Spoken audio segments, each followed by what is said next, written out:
Kalau kita rangkum nasihat Al-Ghazali dengan kisah si konglomerat tadi, kita akan mengambil kesimpulan.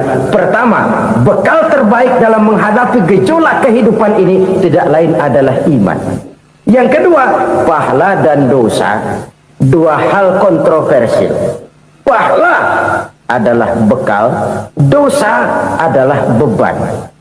Tapi kita sekarang kan tidak begitu terangsang kepada yang abstrak. Orang berlomba mencari yang konkret-konkret saja, yang real. Kalau memang dosa, benjol dong, kira-kira begitu. Kira-kira begitu. Persis orang Yahudi dulu. Orang Yahudi itu kan pernah minta kepada Nabi Musa, ya Musa, lan nu'mina laka hatta narallaha jahrah. Musa, kami nggak bakal mau beriman kepada Allah kalau belum kami lihat Allah ada nongkrong di depan kami. Kalau memang Tuhan ada, taruh dong di depan kami. Mau yang konkret-konkret saja. Kalau memang dosa, benjol dong. Kalau memang pahala, berasa dong. Orang terangsang kepada yang real, yang konkret-konkret saja. Karena itu, untuk mengejar dosa, orang mau bayar. Tapi untuk mengejar pahala, walaupun tidak bayar, orang segan. Ini yang dikatakan oleh Nabi. Kamu mengharapkan ke surga, tapi kamu berat melaksanakan sesuatu yang bisa membawa kamu ke surga. Kamu ingin jauh dari neraka, tapi tiap saat kamu lakukan perbuatan-perbuatan yang justru menjerumuskan kamu ke neraka. Idda'aitum an-najata minan nar wa ramaitum fiha anfusakum. Kamu ingin selamat dari neraka, tapi kamu lemparkan diri kamu ke neraka. Kamu ingin masuk surga, tapi berat sekali kamu melakukan perbuatan-perbuatan yang bisa menyampaikan kamu di surga.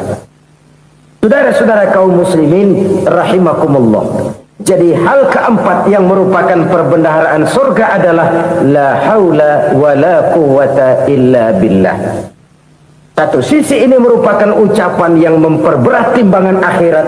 Pada sisi lain ini merupakan sikap hidup seorang muslim.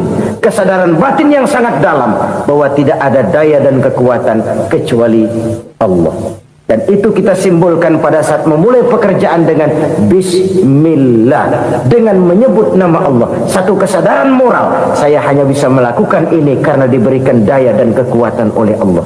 Lahirlah sikap tawadu, rendah hati, tidak melonjak menjadi angkuh dan sombong.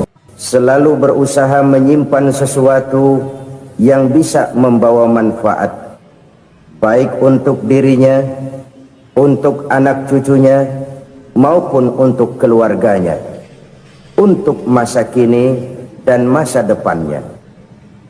Kadang simpanan itu berbentuk uang, kadang berupa tanah, lain saat berbentuk pabrik, dan lain sebagainya.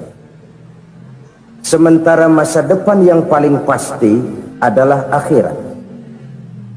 Jika untuk masa depan dunia kita rela memeras keringat, membanting tulang, pergi pagi dan pulang petang, menyimpan uang, menyimpan tanah, menyimpan pabrik, pernahkah kita merenung jika satu saat kiamat datang, kita dibangkitkan dari kubur masing-masing, berdiri di padang mahsyar untuk mempertanggungjawabkan seluruh kegiatan hidup kita di dunia ini, lalu kita akan menuju ke alam akhirat. Sudahkah kita mempunyai simpanan untuk akhirat kita? Pada pertemuan kali ini saya ingin menyampaikan sebuah hadis di mana Rasulullah sallallahu alaihi wasallam bersabda, arba'un min kanzil jannah. Simpanan sorga ada 4 macam. Yang pertama, ikhfa'us sadaqah, menyembunyikan sedekah. Saudara-saudara kaum muslimin, sebagaimana yang kita maklum bahwa Allah Subhanahu wa taala melebihkan sebagian rezeki dari kita terhadap yang lain. Ada yang kaya, ada yang setengah kaya, ada yang miskin, ada yang setengah miskin, dan selanjutnya. Ada yang gajinya kecil tapi penghasilannya gede. Ada yang penghasilannya gede tapi nggak punya gaji. Ada juga yang memang gajinya gede dan penghasilannya gede. Kelebihan rezeki merupakan sunnatullah dan tidak harus membuat kita merasa lebih dari yang lain. Bahkan sebaliknya, kelebihan itu harus membuat kita ringan tangan untuk menolong mereka yang memang memerlukan pertolongan. Kalau saudara diberikan ilmu, maka pertanyaan akhirat cuma satu: ilmumu kau amalkan untuk apa? Kalau saudara diberikan umur yang panjang, pengadilan akhirat juga bertanya satu: umurmu kau habiskan di mana? Tapi kalau saudara diberikan harta, pengadilan akhirat akan bertanya dua: hartamu kau dapat dari mana, kau belanjakan kemana? Dari mananya ditanya, dan kemananya juga ditanya. Oleh karena kita akan dimintakan pertanggungan jawab, maka amanah yang bernama harta ini harus kita gunakan dengan sebaik-baiknya. Ada penggunaan yang merupakan kewajiban, itu zakat namanya. Ada penggunaan yang sewaktu-waktu, itu infak namanya. Ada yang lebih sewaktu-waktu lagi, dan itu sedekah namanya. Zakat dia terikat oleh haul dan nisab, oleh putaran batas waktu dan ukuran dari harta itu sendiri. Sedangkan infak terikat oleh situasi dan kondisi perekonomian seseorang. Sedangkan sedekah tidak terikat dengan apapun. Dalam kondisi seperti apapun kita bisa melakukan sedekah dengan yang terkecil sekalipun. Sampai-sampai Rasulullah sallallahu alaihi wasallam mengajarkan, la tahqiranna minal ma'rufi syai'an walau an talqa akhaka biwajhin talik. Atau ada hadis, tabassumuka fi wajhi akhika laka sedekah. Senyumanmu kepada temanmu adalah sedekah. Jadi untuk melakukan sedekah tidak harus dalam berbentuk uang. Dengan ilmu kita bisa sedekah, dengan tenaga kita bisa bersedekah, dengan pikiran kita bisa bersedekah, bahkan senyum kepada teman itu pun sedekah. Jadi kalau sedekah dengan uang memang belum punya uang, nyengir aja banyakin. Itu asal pada tempatnya, jangan lalu ketemu tiang listrik cengengesan. Tentu tidak pada tempatnya dan tidak wajar. Nah, sedekah yang paling dicintai Allah adalah sedekah yang disembunyikan. Artinya jauh dari sifat riya. Kan kadang-kadang ada orang sedekah itu disebutkan namanya. Apa tidak bagus? Kalau memang niatnya ikhlas, ya bagus-bagus saja. Untuk memberikan sugesti kepada yang lain. Di Fulan bin Fulan nyumbang sekian, diumumkan. Boleh kalau niatnya untuk memberikan rangsangan kepada yang lain supaya dia menyumbang lebih besar dari orang tadi. Tapi kalau itu mendatangkan riya, maka sedekah yang paling dicintai Allah adalah sedekah yang disembunyikan. Tangan kiri saja tidak tahu apa yang diberikan oleh tangan kanan. Sedekah yang dilakukan dengan ikhlas akan merupakan perbendaharaan surga, tersembunyi dari pandangan orang lain, tidak seorang pun tahu. Karena memang sikap yang baik adalah melupakan kebaikan dan mengingat kesalahan. Itu salah satu ciri orang bahagia. Orang yang selalu mengingat kesalahannya dan berusaha melupakan segala kebaikannya. Kalau dia akan ada kebaikan, dia tidak bisa ikut, dia merasa rugi karena dia merasa belum pernah berbuat baik. Tapi kalau akan melakukan kesalahan baru, dia ingat kesalahan yang sudah-sudah, sehingga terhalang baginya untuk melakukan satu kesalahan baru. Demikianlah saudara-saudara, bahwa Allah melebihkan rizki sebagian kita dari yang lain, agar terjadi tolong-menolong dalam kehidupan ini. Jadi kesenjangan yang nature, kesenjangan yang alami, itu sunnatullah.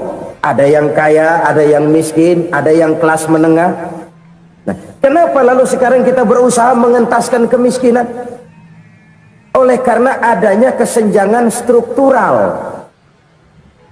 Kalau yang kaya bisa semakin kaya, kenapa yang miskin tidak bisa naik jadi ikut sedikit kaya?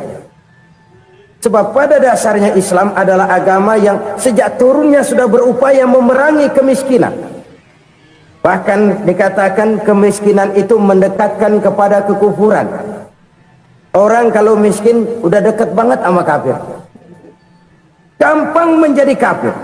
Berapa banyak saudara-saudara kita yang oleh karena soal perut, oleh karena soal materi, terpaksa meninggalkan dan menanggalkan akidahnya, menjual petunjuk yang diberikan Allah dengan kesenangan dunia yang cuma sebentar ini. Na'udzubillah tsumma na'udzubillah. Jadi makin kita sembunyikan satu sedekah, semakin banyak perbendaharaan kita di surga. Sedekah yang paling dicintai Allah adalah sedekah yang disembunyikan. Malahan ada seorang sufi, dia punya kebiasaan kalau pergi sholat Jumat dia bawa uang, itu uang dia taruh di bawah tikar masjid. Dia niat sedekah kepada siapa saja yang nemuin itu duit. Maksudnya apa? Supaya yang nemuin nggak tahu siapa yang punya duit. Demikian dia saking ingin menyembunyikan sedekahnya. Karena sifat ria itu bisa memakan amal kita sendiri. Ria itu termasuk menyebut-nyebut kebaikan kita. Orang yang suka nepuk dada, sedikit-sedikit ngitungnya kalau nggak gua. Tuh kalau nggak gua tuh yang belah situ, kalau nggak gua. Iya, kalau nggak lu kenapa emang? Orang yang suka menepuk jasad, tuh biasanya memang begitu, saudara-saudara. Kalau perang lagi berkecamuk, orang nggak sempat ngaku jadi pahlawan. Tapi begitu perang selesai, yang kagak kenal bedil ngaku pahlawan, mas. Itu sesuatu yang biasa. Oleh karenanya, orang-orang yang ikhlas dalam bersodako, disembunyikannya sodako itu, Allah cinta betul. Malahan ada hadis memberikan jaminan, inna sodakotal mar'il muslimi tazidu fil umri wa tadfa'u mitatas su'i. Sesungguhnya sedekahnya seorang mukmin tazidu fil umri, bisa menambah umur panjang, wa tadfa'u mitatas su'i, dan menyelamatkan manusia dari mati secara su'ul khatimah. Jadi siapa yang kepengen panjang umur, banyaklah sedekah. Yang bosan hidup, pelit terus. Sedekah menambah panjang umur dan menyelamatkan manusia dari mati secara su'ul khatimah. Pak, katanya umur itu nggak bisa ditambah, nggak bisa dikurangin. Kapan? Kalau ajal sudah datang. Fa idza jaa ajaluhum la yastakhiruna sa'atan wa la yastakdimun. Kalau ajal datang tidak bisa dimajukan, tidak bisa dimundurkan. Itu kalau ajal sudah datang. Tidak bisa lagi umur ditambah dikurangi, sudah datang. Tapi kalau belum datang, itu kan haknya Allah. Mau ditambah, mau dikurangi, hak prerogatif Allah. Sebagai pencipta manusia, Allah maha kuasa dan maha mampu. Sedekah ini menambah panjang umur dan menyelamatkan manusia dari mati secara su'ul khatimah. Itu orang mati kan sama ya, kondisinya mati, nggak nafas. Tapi hakikat mati kan lain-lain. Ada yang mati itu husnul khatimah, baik akhirnya. Misalnya lagi ngaji mati, lagi sholat mati, lagi sedekah mati. Ini yang dinamakan dengan husnul khatimah, baik di akhirnya. Sebaliknya ada yang su'ul khatimah, jelek di akhirnya. Ini yang jadi catatan akhir. Lagi nyekek botol, mampus. Lagi banting kartu, modar. Su'ul khatimah, jelek pada akhirnya. Sedekah menyelamatkan manusia dari mati secara su'ul khatimah. Dan kita semua kepengen mendapat husnul khatimah, jauh dari su'ul khatimah. Oleh sebab itu yang bisa menyelamatkan kita dari penyakit itu antara lain adalah sedekah yang disembunyikan, yang dikerjakan dengan ikhlas karena Allah, tidak karena kepengen dipuji orang, tidak karena ingin dikatakan orang pemurah. Sebab orang dermawan itu orang yang memberi tanpa harus diminta. Kalau masih harus diminta, ya belum dermawan namanya, masih harus diminta. Kalau nggak diminta ya tulus, lolos, polos. Saudara-saudara kaum muslimin rahimakumullah, harta adalah amanat dan akan kita pertanggungjawabkan. Allah melebihkan rizki sebagian kita dari yang lain agar kita saling tolong menolong, bantu membantu. Nabi janjikan, siapa yang meringankan beban saudaranya muslim di dunia, Allah akan meringankan bebannya di akhirat nanti. Sebuah jaminan dari baginda Nabi. Si orang yang kita bantu barangkali tidak bisa membalas, Allah yang akan membalas lewat jalan lain yang tidak pernah kita sangka-sangka. Ada orang tanya, Pak, ini ada orang nyumbang masjid sambil marah-marah, bagaimana? Saya bilang, sumbangannya aja ambil, marahnya jangan. Marahnya jangan diambil, itu urusan dia. Saudara-saudara kaum muslimin rahimakumullah, umat Islam ini kan umat yang punya potensi besar. Kadang kita merenung, kenapa kadang-kadang pembangunan masjid kok lambat sekali? Kalau hotel hari ini peletakan pertama, bulan depan peresmian. Supermarket hari ini peletakan batu pertama, minggu depan peresmian. Tapi kalau sudah yang namanya masjid, kadang-kadang peletakan batu pertama sekaligus jadi batu terakhir. 3 tahun, 4 tahun, campur nebar jalak di jalanan, duit dijaring kayak ikan sepat. Apa tidak ada orang Islam yang kaya? Banyak. Apa tidak ada pengusaha muslim yang jadi konglomerat? Ada. Lalu yang belum banyak itu yang komit terhadap nilai-nilai agamanya.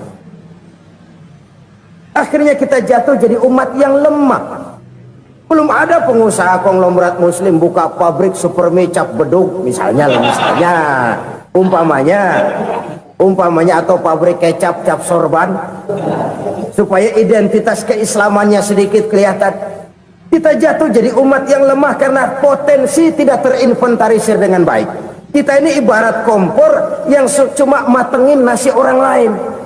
Potensi kita dimanfaatkan oleh orang lain.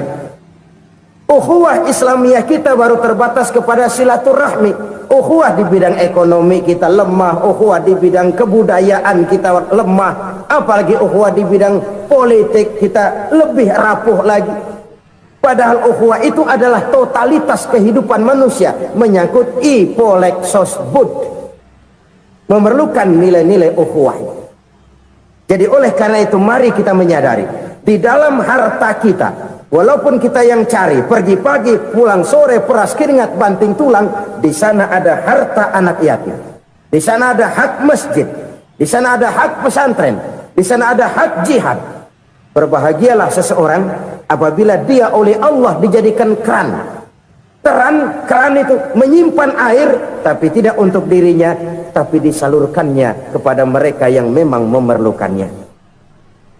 Saudara-saudara kaum muslimin rahimakumullah, ini yang pertama. Jadi perbendaharaan surga adalah menyembunyikan sedekah. Orang lain nggak tahu, kita pun nggak pernah ngitung-ngitung. Kita anggap lewat begitu saja, padahal itu deposit akhirat. Satu. Yang kedua, perbendaharaan surga itu apa? Wa kitmanul musibah, menyembunyikan kesulitan. Kadang orang takut menghadapi kesulitan, tapi makin kita merenung, hidup ini kan sebenarnya urusan. Takut sama urusan, ya jangan hidup. Tandanya orang hidup itu kalau punya urusan. Urusan melupakan problem, problem sering menimbulkan kesulitan. Kesulitan bukan untuk ditakuti, tapi untuk diatasi dan dicarikan jalan keluarnya. Siapa sih orangnya yang nggak pernah sulit-sulit? Makin tinggi status sosialnya, makin gede urusannya. Makin tinggi kualitas imannya, makin berat tingkat kesulitannya. Cuma memang yang namanya enak itu seperti pelangi. Biang lala itu nggak pernah di atas kepala kita, di atas kepala orang melulu. Lo sih enak lo, kata kita. Dia juga bilang yang enak kan lo. Pelangi itu nggak pernah di atas kepala kita. Kata tukang beca, aduh enak ya naik Mercy. Kata tukang beca, apa yang di dalam mobil Mercy? Aduh enak bener tukang beca, di jok ngeringkuk ngorok pulas bener. Saya kamar pakai AC sejuk, tempat tidur sutra empuk, alga spring bed, kulak kulik nggak bisa pulas kalau belum minum Valium, belum tidur. Enak bener tukang beca, di jok ngorok nggak tahu wetan kulon. Si tukang becak bilang yang di Mercy enak, yang di Mercy bilang tukang becak enak. Inilah enak. Nggak pernah di atas kepala kita. Di atas kepala orang lain melulu enak itu. Nah, saudara-saudara, yang merupakan perbendaharaan surga itu orang yang bisa menyembunyikan kesulitan. Baik pribadi ataupun rumah tangga. Nih terutama rumah tangga yang jadi soalnya. Kadang-kadang kita ini kalau senang, sebaliknya, kalau senang kita diam, kalem aja, cuek. Banyak banget duit kita, bawaan diam aja udah. Malah ketemu orang takut. Tapi begitu susah, sekampung tahu. Padahal Nabi mengajarkan perbendaharaan surga itu menyembunyikan musibah, menyembunyikan kesulitan. Kalau enak, cerita sama orang-orang. Kalau nggak enak, rasain sendiri, tekan sendiri, atasin sendiri. Kita kan sebaliknya, tenang kita diam, asal lagi susah, paling tidak kita nyari teman buat cerita kesusahan.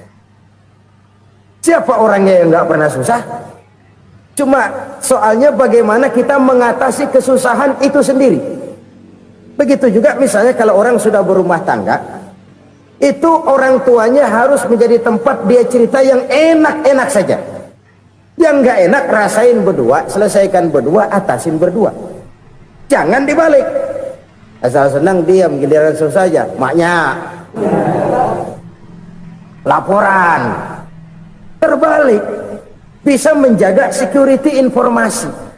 Maka nama bayam keluar diam, malah seluitan. Enak amat lo makan daging ayam. Security informasi. Saudara-saudara kaum muslimin rahimakumullah, ujian yang terberat itu yang pernah diberikan kepada para nabi, para rasul, para aulia, para ulama. Makin tinggi keimanan, makin berat bentuk kesulitan. Ayo saya kemukakan satu contoh saja. Ada seorang nabi yang kaya, nabi kaya, namanya Nabi Ayub. Iblis kalau orang begini kan keki, ibadahnya rajin, kaya. Nah, yang kayak begini susah digodain. Kalau ibadahnya rajin, miskin, kali bisa disogok. Sini imannya mantap, ibadahnya rajin, kaya, nabi lagi. Oh, tapi namanya iblis, nggak kurang akal. Laporan, Tuhan, kenapa iblis? Ya ini bahasa saya, bahasa Qurannya sih nggak gitu. Itu hambamu yang namanya Ayub, dia rajin ibadah cuma karena dikasih kaya aja. Coba kasih miskin dia, berhenti dia sembahyang. Ah, kamu bisa aja. Saya tahu Ayub itu hambaku yang ikhlas. Saya buktiin Tuhan, silahkan. Dibuktiinlah, iblis turun ke alamin. Yang mula-mula dia lakukan, dia rusak sawah ladang Nabi Ayub. Dia binasakan binatang ternak Nabi Ayub. Sehingga dalam waktu singkat, jatuhlah Nabi Ayub dari orang paling kaya jadi orang paling miskin. Beliau masih ibadah di mihrab dalam masjid. Datang iblis. Saudara Ayub, ya, lagi ngapain? Ibadah. Nyembah Allah, nyembah Allah. Oh, percuma. Kenapa? Tuhan yang ente sembah nih, dia udah bikin miskin ente. Sawah ladang ente hancur lebur, binatang ternak binasa. Sekarang ente jadi orang paling miskin. Ngapain nyembah Tuhan kayak begitu? Tekor. Udah berhenti dah ibadah, berhenti ibadah. Ini iblis sama Tuhan laporannya lain, yang dikerjakan kepada Nabi Ayub juga lain. Benar begitu iblis kata Nabi Ayub? Iya, sawah ladang saya habis, buras. Binatang ternak saya binasa, binasa. Saya miskin, bangpak. Apa jawab Nabi Ayub? Bukan innalillahi, ini hebat. Alhamdulillahillazi a'tani wa akhza minni. Segala puji bagi Allah yang telah memberikan harta kepada saya dan sekarang mengambilnya lagi. Alhamdulillah. Allah yang ngasih, Allah yang ambil. Itu mah urusan Allah. Iblis cuman ibadah jalan terus, sujud lagi Nabi Ayub. Iblis seleher gondok banget. Dasar Nabi nggak mempan dia apa-apain. Miskin malah alhamdulillah, Allah yang ngasih, Allah yang ngambil. Jadi kalau kita tidak komit, kita tidak terikat kepada kaya, miskin, senang, susah, apa yang bisa bikin kita susah? Jadikan kekayaan, kemiskinan, jadikan senang susah sebagai anak buah yang bisa kita atur. Jangan kekayaan ngatur kita, jangan kemiskinan ngatur kita. Kita yang harus mengatur mereka. Senang susah, kaya miskin, bahagia sengsara, jadikan itu anak buah yang bisa kita atur. Kalau sekarang kita kaya, lain saat boleh jadi kita miskin, semiskin-miskinnya. Allah yang ngasih, Allah yang ngambil.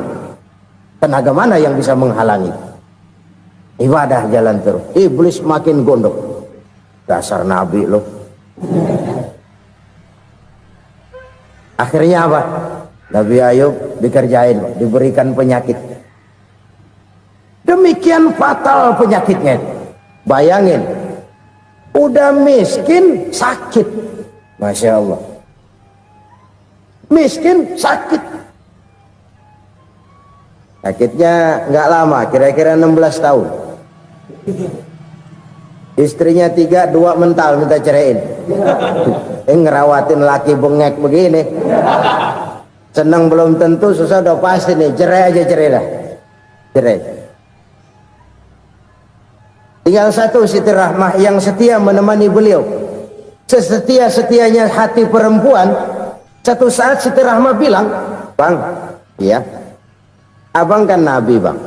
Lalu namanya Nabi kan doanya jarang meleset, Bang.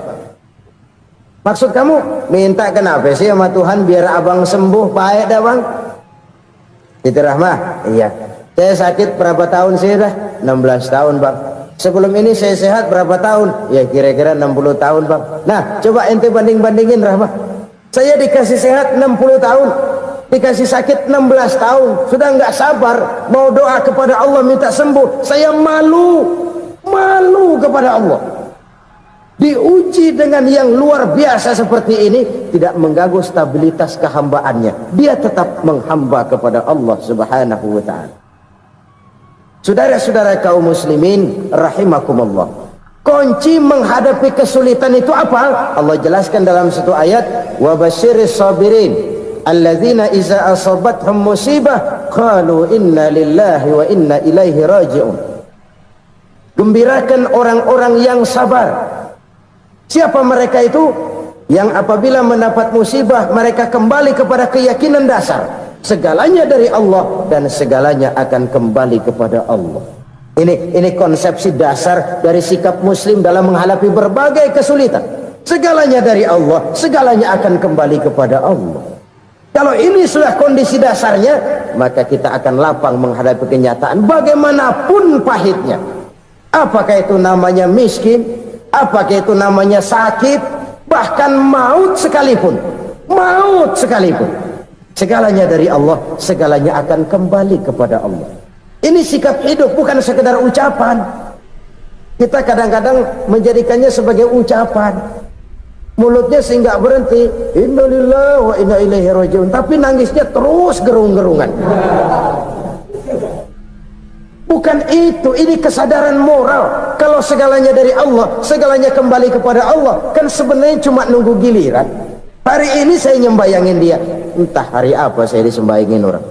Hari ini saya antar dia ke kubur, entah hari apa orang nganterin saya ke kubur. Hari ini saya tahlilkan dia, entah nanti kapan orang tahlilkan saya. Segalanya dari Allah, segalanya akan kembali juga kepada Allah. Oleh sebab itu saudara-saudara, kesulitan bukan untuk ditakuti. Kesulitan justru untuk diatasi, dicarikan jalan keluarnya. Dan tidak ada orang yang tidak pernah mendapat kesulitan. Tidak ada. Semakin tinggi status sosial, semakin tinggi kualitas keimanan, semakin besar juga tingkat kesulitan. Hanya saja bagaimana cara kita mengatasinya. Dan Al-Quran menyatakan, "Inna ma'al usri yusra."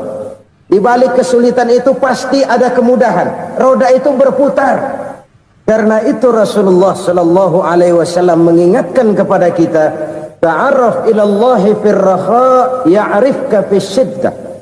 Ingatlah kepada Allah di waktu kamu senang, supaya Allah ingat kepada kamu di waktu kamu susah.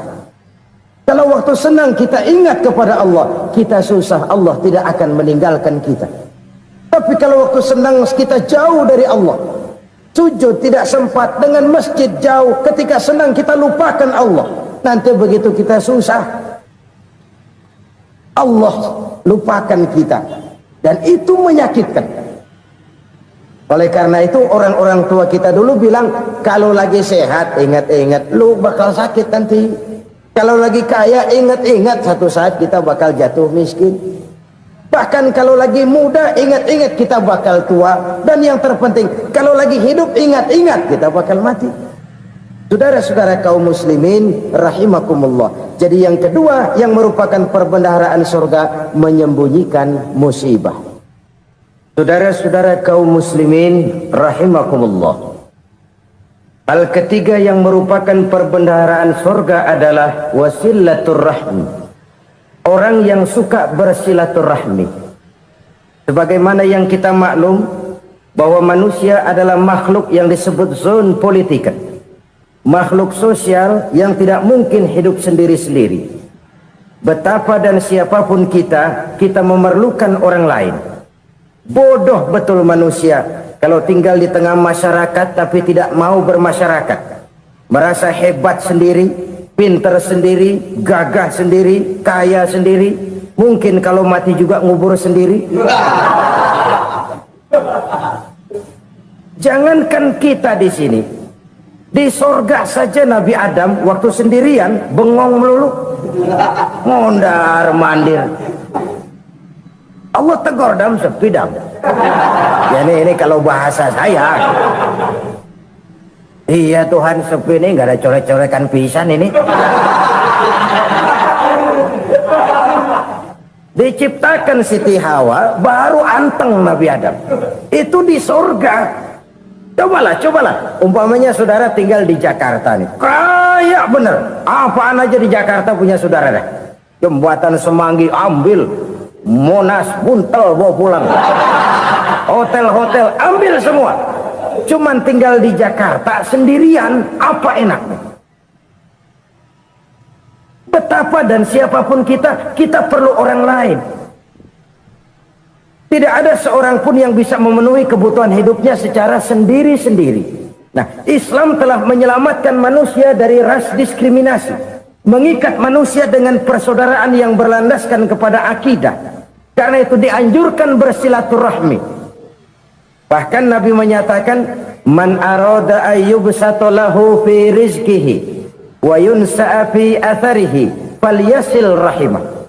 Siapa yang kepengen diluaskan rezekinya dan dipanjangkan usianya, banyaklah ia bersilaturahmi. Siapa yang kepengen dimudahkan rezekinya, hendaknya ia banyak bersilaturahmi. Kalau banyak teman, kesulitan kan paling tidak ada tempat cerita. Udah susah, sendirian kita pikirin diri, nggak ada tempat tukar pikiran. Cepet banget sama bengek. Dilawan sendiri. Nah, secara makro kita bisa berkata, tidak mungkin ada kemenangan kalau tidak ada kekuatan. Tidak ada kekuatan kalau tidak ada kesatuan dan persatuan. Tidak mungkin ada kesatuan dan persatuan tanpa semangat silaturahmi. Kalau umat Islam mau menang, dia harus kuat. Kalau umat Islam mau kuat, dia harus bersatu. Kalau umat Islam mau bersatu, dia harus membudayakan silaturahmi ini. Bahkan sampai-sampai kata Nabi, kalau bisa cari nilai tambah. Apa? Silman koto'ak. Bersilaturahmilah kau kepada orang yang marah denganmu. Masya Allah, indahnya ajaran agama kita.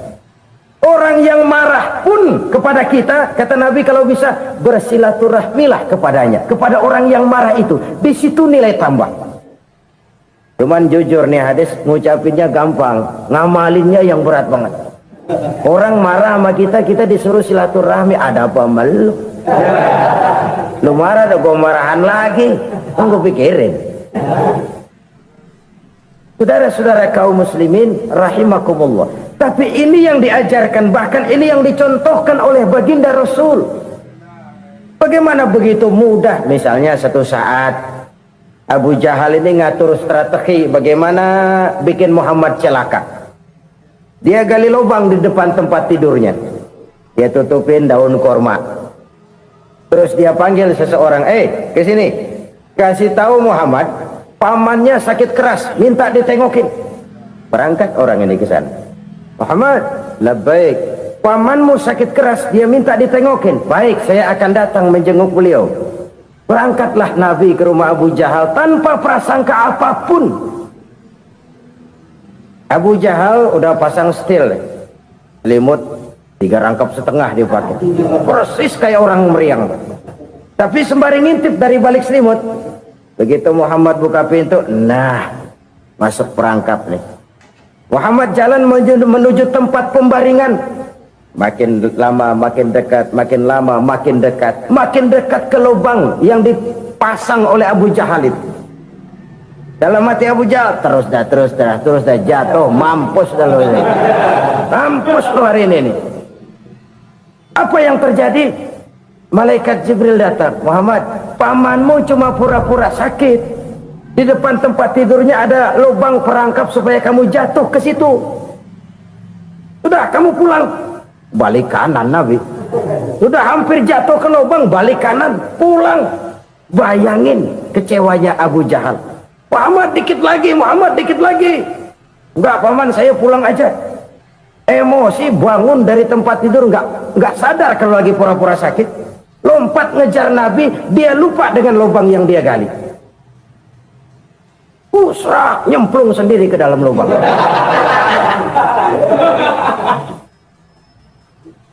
Nabi terus berlalu. Ini terjadi keanehan. Jatuh ke lubang yang dia gali itu sebenarnya nggak terlalu dalam ya, antara 3-4 meteran lah. Tolong saya jatuh ke lubang ini. Datanglah pelayan-pelayannya itu. Angkat saya dari sini. Oh, yang ngulurin tambang. Satu gulung, belum juga nyampe itu tambang. Kurang, beli lagi ke warung. Sambung, ulur lagi, nggak juga bisa sampai. Wah, ini kerjaan Muhammad ini. Tolong, siapa salah seorang kamu ke rumah Muhammad, kasih tahu encangnya kecebur. Minta ditolongin. Sampaikan kepada Rasul. Kenapa? Pamanmu jatuh ke lubang, Muhammad minta tolong diangkatin. Tambang udah nyambung-nyambung nggak nyampe juga. Ya, nanti saya datang, saya tolong. Cobain. Nyata-nyata orang berniat jahat mau mencelakakan dia. Datang dia menolong. Ini yang disebut air tuba dibalas air susu ya ini. Bukan sebaliknya. Air tuba dibalas air susu. Paman, kecebur ya? Iya Muhammad, tolong ini. Pegang tangan saya. Nabi ulurkan tangannya. Nyampe. Dipegang oleh Abu Jahal. Diangkat ke atas. Sampai atas. Apa kata Abu Jahal? Sihirmu memang hebat Muhammad. Udah ditolongin dikata sihir.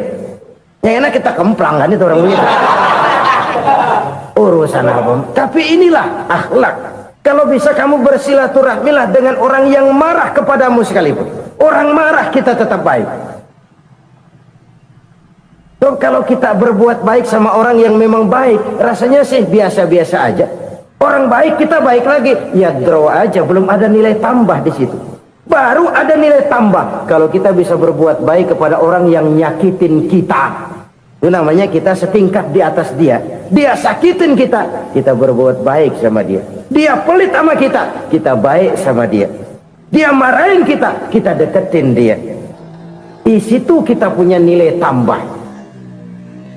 Jadi siapa yang ingin diluaskan rezekinya, kata Nabi, dan dipanjangkan umurnya, hendaklah ia banyak-banyak bersilaturahmi. Sederhana sebenarnya silaturahmi. Tapi silaturahmi membangkitkan semangat kesatuan dan persatuan. Kesatuan dan persatuan melahirkan kekuatan. Dalam matematika, 1 ditambah 1 pasti 2. Tapi di tengah masyarakat, 1 orang takut ditambah 1 orang takut, hasilnya jadi 2 orang setengah berani. Kenapa setengah berani? Karena udah berdua.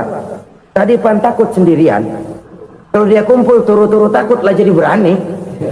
Kita yang lemah, kita yang tidak berdaya, kita yang miskin, kalau mau kompak bersatu, apa yang nggak bisa kita kerjain?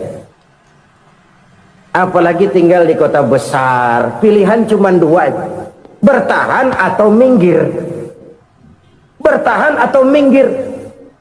Untuk bisa bertahan harus mampu bersaing. Untuk mampu bersaing harus punya keahlian. Keahlian harus ditunjang dengan pendidikan, ditambah oleh kekompakan sebagai umat. Udah miskin mencar mulu, orang injak kita. Orang nggak pandang urusan apa yang malu. Oleh karena itu silaturahmi pada hakikatnya merupakan ruh dari ukhuwah yang diajarkan oleh agama kita. Bagaimana Islam menyelamatkan masyarakat manusia dari ras diskriminasi, mengikat manusia, dan tidak ada persaudaraan yang lebih indah selain persaudaraan yang diikat dengan nilai-nilai akidah. Sepanjang orang di jalan Allah, itulah saudara kita. Keluar dia dari jalan Allah, selesailah persaudaraan sampai di situ. Karena itu, kalau ingin menyimpan sesuatu di surga, banyaklah bersilaturahmi. Datang ke rumah ini, datang ke rumah itu, dan lain sebagainya. Itu simpanan kita di akhirat nanti. Ini yang ketiga. Saudara-saudara, yang keempat, perbendaharaan surga itu apa? Wa qawlu la hawla wa la quwwata illa billah. Ucapan la hawla wa la quwwata illa billah. Ibadah kan ada yang berat, modalnya besar. Bangun masjid berat, modalnya besar. Bangun rumah sakit berat, modalnya besar. Ada ibadah yang berat tapi modalnya ringan. Misalnya puasa. Puasa itu berat, mengendalikan nafsu. Kalau sekedar nggak makan nggak minum sih enteng. Mengendalikan nafsu itu jihad terbesar. Tapi kan modalnya ringan, cuma niat saja. Ini ibadah berat, modalnya ringan. Ada ibadah yang ringan, modalnya juga enteng. Seperti termasuk ucapan la haula wa la quwwata illa billah. Tanpa sadar, la haula wa la quwwata illa billah. Nyelengin tuh di surga. Nyelengin, kita nggak terasa. Nyelengin simpenan akhirat. La haula wa la quwwata illa billah. Nyimpan lagi. Kaget, la haula wa la quwwata illa billah. Nyimpan lagi. Banyak simpenan. Walaupun sebenarnya yang dimaksud di sini adalah kesadaran batin. Bahwa tidak ada daya dan kekuatan kecuali Allah. Itu intinya. Kita memulai pekerjaan disunahkan baca bismillah, kan begitu? Apa itu? Kesadaran moral. Bahwa ini saya bisa kerjakan. Saya kerjakan ini dengan menyebut nama Allah. Kenapa? Kalau Allah tidak memberikan daya dan kekuatan, mana mampu saya kerjakan ini. Maka saya kerjakan ini dengan menyebut nama Allah. Bismillah. Kesadaran moral. Manusia hanya wajib berusaha, tapi nggak pernah wajib berhasil. Banyak hal-hal yang kalau kita renungkan secara rasio nggak mungkin, tapi jadi kenyataan. La haula wa la quwwata illa billah. Tidak ada daya dan kekuatan kecuali bagi Allah semata-mata. Kesadaran moral akan kelemahan dan keterbatasan makhluk bernama manusia. Kadang kita kagum dengan otak, tapi kita sering lupa sama yang bikin otak. Padahal bagaimanapun hebatnya otak, yang bikin otak pasti lebih hebat dari otak. Nggak percaya, silahkan otak-otakan. Inilah kecenderungan. Kita kagum dengan pesawat-pesawat mutakhir, bukan main, besi gede banget terbang itu. Alangkah hebatnya. Lalu apa yang bikin otak tidak lebih hebat dari itu semua? Kita puji laut. Apa yang bikin laut tidak lebih hebat dari laut itu? La haula wa la quwwata illa billah. Tidak ada daya dan kekuatan kecuali Allah. Apa yang bisa kita lakukan kalau tidak karena daya dan kemampuan yang diberikan oleh Allah kepada kita? Lahirlah sikap tawadu, rendah hati, tidak melonjak menjadi angkuh dan sombong, sadar akan kelemahan dan keterbatasan diri sebagai makhluk yang diciptakan oleh Allah Subhanahu wa taala. Jadi satu sisi ini ucapan yang berpahala, la haula, jadi wiridan. Pada sisi lain ini kesadaran moral, sikap mental, kesadaran batin bahwa yang punya daya dan kekuatan itu cuma Allah. Kita nggak pantas untuk sombong, sebab sombong itu pakaiannya Allah. Kita nggak sedang pakai pakaian Allah, kegedean. Dan makin kita renungi, makin terbentur. Apa sih yang bisa kita sombongin? Kita mau sombong apa? Kaya, pintar, itu kan semua relatif. Di atas langit masih ada langit lagi. Jadi oleh karenanya, marilah kita menyadari, manusia hanya wajib berusaha, tapi tidak pernah wajib berhasil. Yang berusaha saja tidak wajib berhasil, apalagi yang tidak berusaha. Islam bukan agama orang pemalas yang selesai sholat lalu ngelohom, nggelenggem ayem-ayem. Tapi Islam bukan agama orang sombong yang setelah berusaha lalu tidak memerlukan Allah.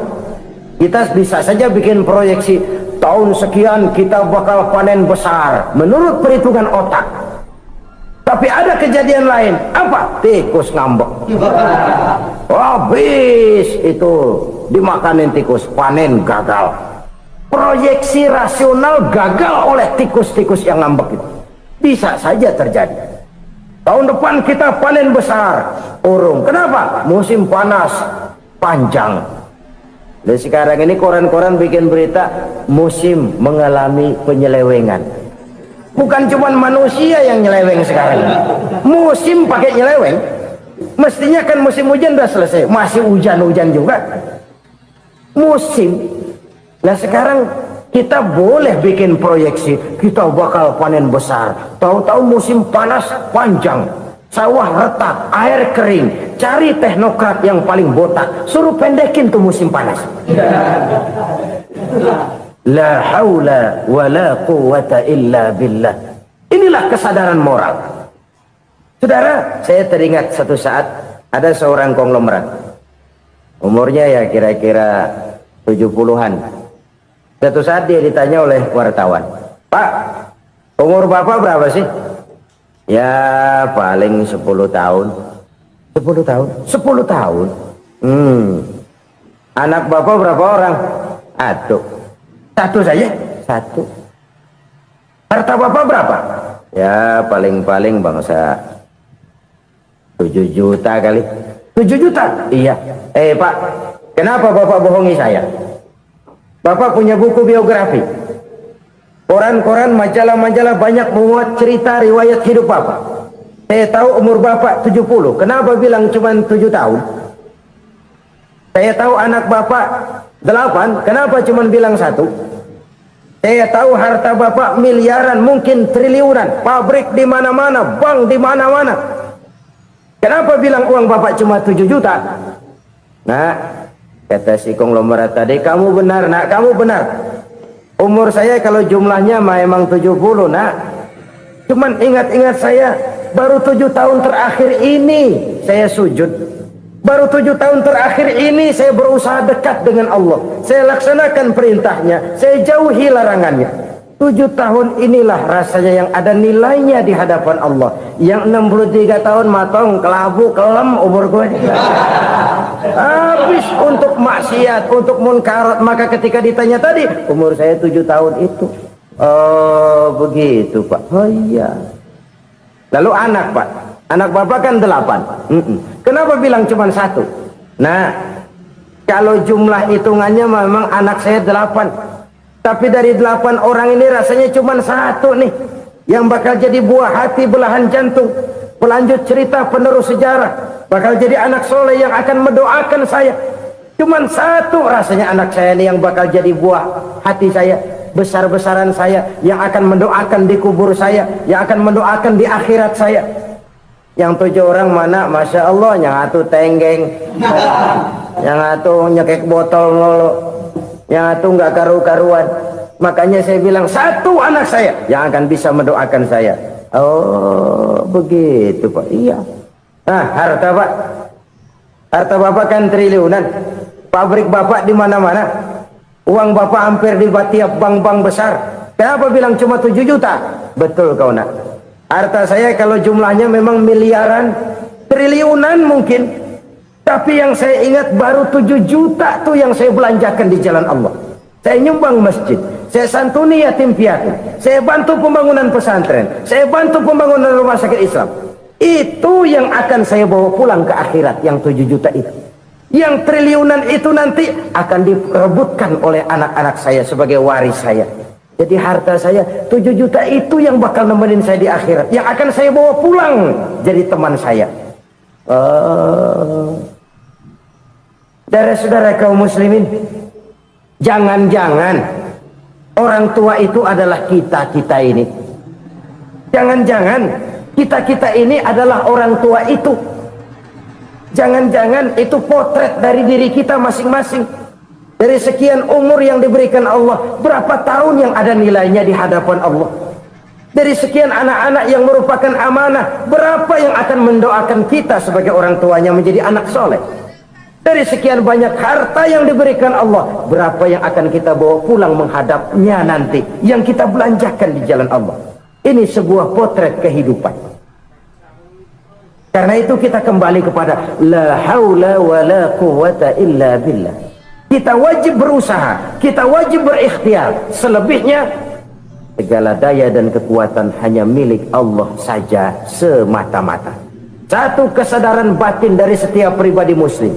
Setelah ia berusaha dan berikhtiar, ia menyerahkannya kepada Allah Subhanahu wa ta'ala. Jadi satu sisi ini merupakan wiridan ucapan yang mengandung pahala, pada sisi lain ini merupakan sikap batin dari seorang muslim di dalam ia menghadapi realitas kehidupan ini. Saudara-saudara kaum muslimin rahimakumullah, kalau ini kita jadikan satu basis kehidupan, maka ini akan menyelamatkan manusia dari kemungkinan tergelincir menjadi orang yang lupa diri dan lupa darat.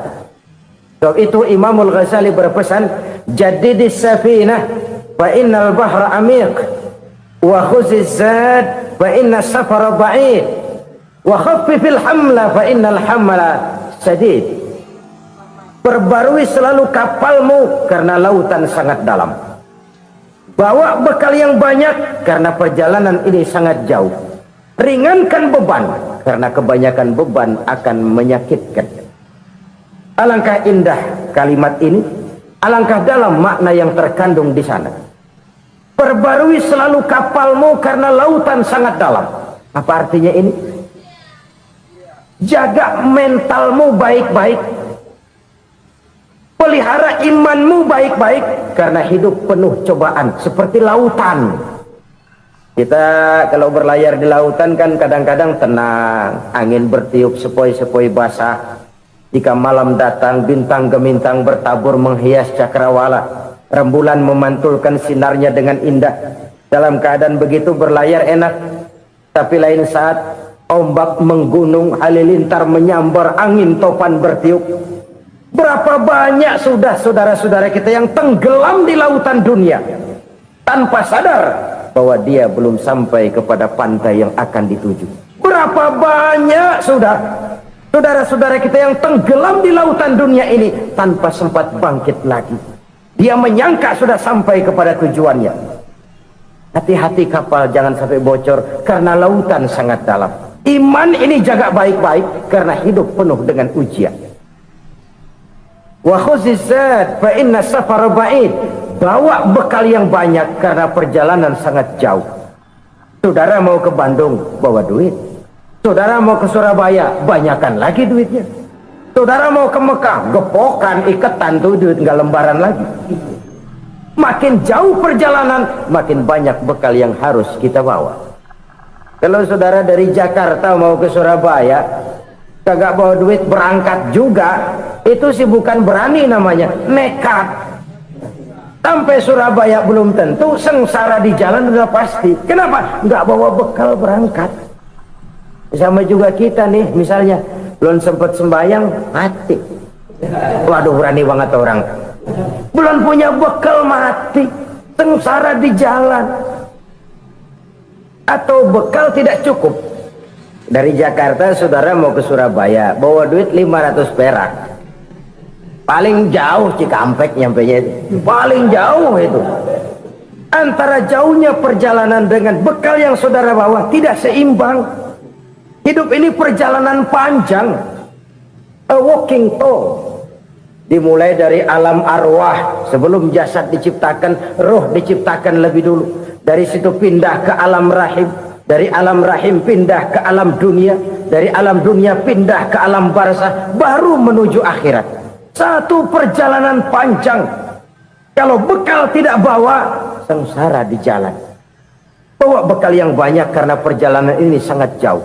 Wa khaffifil hamla, ringankan beban karena beban itu cuma akan menyulitkan. Kalau bekal itu sih keperluan, tapi beban nggak kita perluin, coba ngeberat-beratin. Apa ini beban? Dosa, kecurangan, kebatilan, kesoliman, ketidakadilan, kesewenang-wenangan. Itu akan jadi beban kita di akhirat. Alangkah celakanya, perjalanan panjang, bekal tidak bawa, beban kelewat banyak, alamat sengsara di jalan. Pahala tidak ada, dosa berlipat ganda. Na'udzubillah summa na'udzubillah. Kalau kita rangkum nasihat Al-Ghazali dengan kisah si konglomerat tadi, kita akan mengambil kesimpulan. Pertama, bekal terbaik dalam menghadapi gejolak kehidupan ini tidak lain adalah iman. Yang kedua, pahala dan dosa, dua hal kontroversial. Pahala adalah bekal, dosa adalah beban. Tapi kita sekarang kan tidak begitu terangsang kepada yang abstrak. Orang berlomba mencari yang konkret-konkret saja, yang real. Kalau memang dosa, benjol dong, kira-kira begitu. Kira-kira begitu. Persis orang Yahudi dulu. Orang Yahudi itu kan pernah minta kepada Nabi Musa, ya Musa, lan nu'mina laka hatta narallaha jahrah. Musa, kami nggak bakal mau beriman kepada Allah kalau belum kami lihat Allah ada nongkrong di depan kami. Kalau memang Tuhan ada, taruh dong di depan kami. Mau yang konkret-konkret saja. Kalau memang dosa, benjol dong. Kalau memang pahala, berasa dong. Orang terangsang kepada yang real, yang konkret-konkret saja. Karena itu, untuk mengejar dosa, orang mau bayar. Tapi untuk mengejar pahala, walaupun tidak bayar, orang segan. Ini yang dikatakan oleh Nabi, kamu mengharapkan ke surga, tapi kamu berat melaksanakan sesuatu yang bisa membawa kamu ke surga.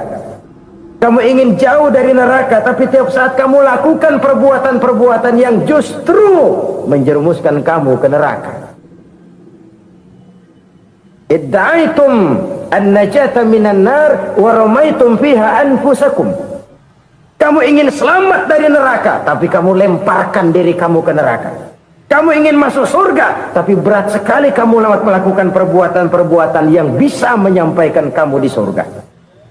Saudara-saudara kaum muslimin rahimakumullah. Jadi hal keempat yang merupakan perbendaharaan surga adalah la haula wa la quwwata illa billah. Satu sisi ini merupakan ucapan yang memperberat timbangan akhirat. Pada sisi lain ini merupakan sikap hidup seorang muslim. Kesadaran batin yang sangat dalam bahwa tidak ada daya dan kekuatan kecuali Allah. Dan itu kita simbolkan pada saat memulai pekerjaan dengan Bismillah, dengan menyebut nama Allah. Satu kesadaran moral, saya hanya bisa melakukan ini karena diberikan daya dan kekuatan oleh Allah. Lahirlah sikap tawadu, rendah hati, tidak melonjak menjadi angkuh dan sombong. Saudara-saudara, sampai sini dulu jumpa kita kali ini. Semoga 4 perbendaharaan surga ini dapat kita lakukan, yang kelak akan merupakan bekal kita di kemudian hari nanti. Amin ya rabbal alamin. Terima kasih atas segala perhatian, mohon maaf atas segala kekurangan. Usikum wa iyaya bitaqwallah. Wassalamu alaikum warahmatullahi wabarakatuh. Waalaikumsalam.